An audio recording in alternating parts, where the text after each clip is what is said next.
सिंध ते अंग्रेज़नि जी कब्ज़ागिरी वारी कोशिश ख़िलाफ़ सिंध जे लश्कर जो 1.5 सदीअ खां वधीक अरसो गुज़रण बावजूदु बुलंद कयल नारो मरवेसूं पर सिंध न ॾेसूं अॼु बि सिंध जी बका ऐं तहफ़ुज़ लाइ जिदोजहद कंदड़नि में उत्साह पैदा कंदड़ नारो रहियो आहे। फेबरवरी 1843 ते मियानी जो मैदान अंग्रेज़नि ऐं धरतीअ धणनि जे विच में उन फ़ैसिलाकुन जंग जो मंज़र बणिजी वियो, जंहिंमें मीर शेर मोहम्मद टालपुर ऐं होश मोहम्मद शीदीअ जी अॻुवाणीअ में सिंध ते कब्ज़े ख़िलाफ़ ॿी मुज़ाहमत खे जनमु ॾिनो। जंग मियानी 17 फरवरी 1843 ते हिन मैदान ते लॻी हुई, जंहिंमें खानाणी टालपुर,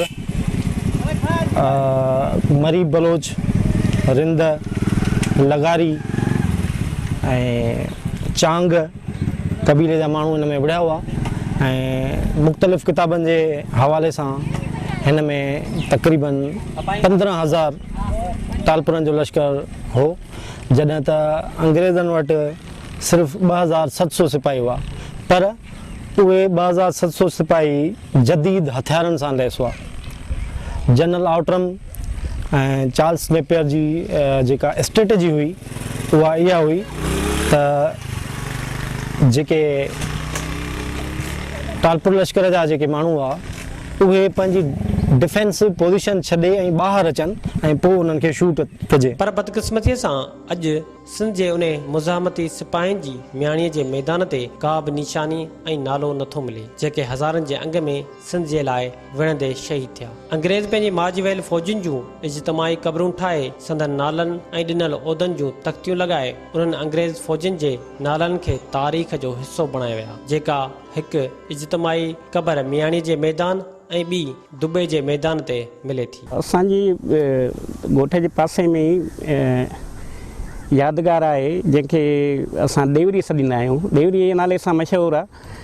इहा जेका कुबी तव्हां ॾिसो पिया, जॾहिं असांखां पुछंदा आहिनि तव्हां किथे वेठा आहियो त असां चवंदा आहियूं ॾेवरी ते वेठा आहियूं। त इहा कुबी जेका 1843 में मियाणी जंग लॻी उन जो यादगार आहे। ऐं जेके माण्हू अंग्रेज़नि तरफ़ां विढ़िया हुआ उहे हिते दफ़न आहिनि। तव्हां इहो बोर्ड ॾिसी सघंदा आहिनि, बोर्ड ते उन्हनि जा नाला दर्ज आहिनि।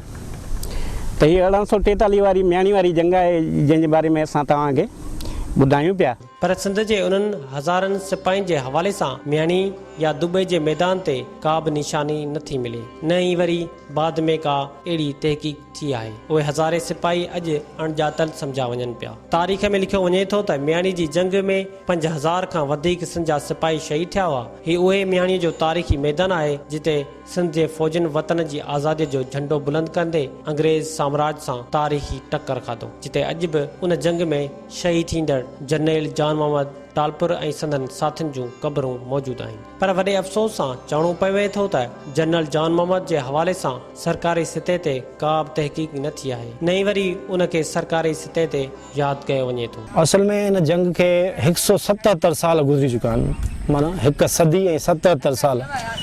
हीअ पुठियां जेका इज्तमाही क़बर मौजूदु आहे इन में अॼु ॾींहं ताईं तव्हां अंग्रेज़ सिपाहियुनि जा नाला पढ़ी सघो था, उन्हनि जी रेजिमेंट, उन्हनि जो उहिदो।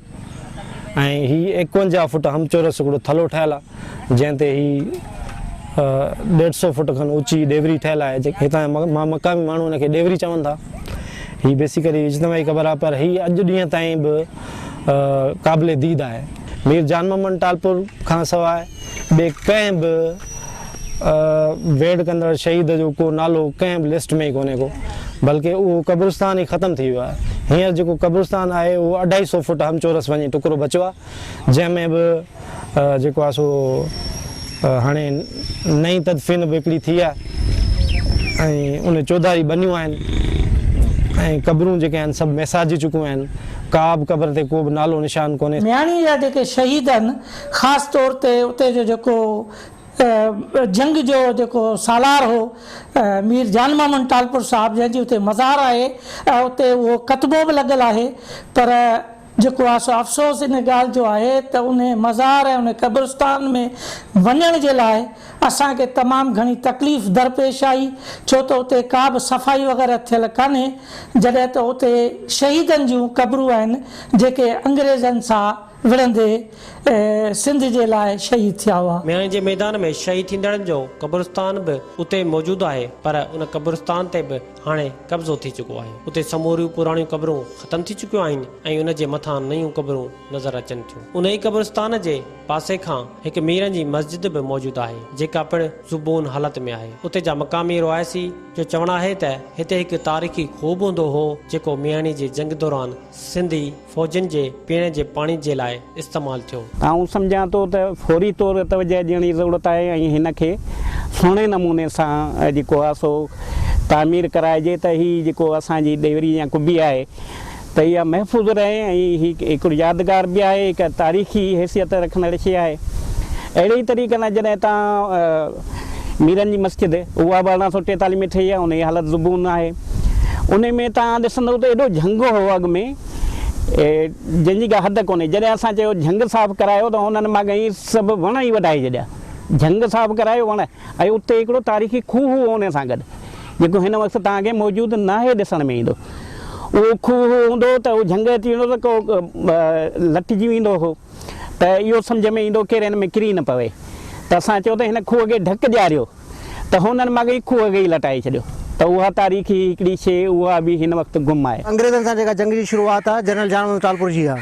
सो आउं सम्झां थो त जेको आहे सो सकाफ़त खातो ऐं गवर्नमेंट ऑफ सिंध जेका आहे इन्हनि तारीख़ी मागनि जी ऐं इन्हनि यादगारनि जी जेका आहे तहफ़ुज़ करे, इन्हनि जी हिफ़ाज़त करे ऐं इन्हनि ते कमु करे, इन्हनि जी जेका आहे सार संभाल रहे।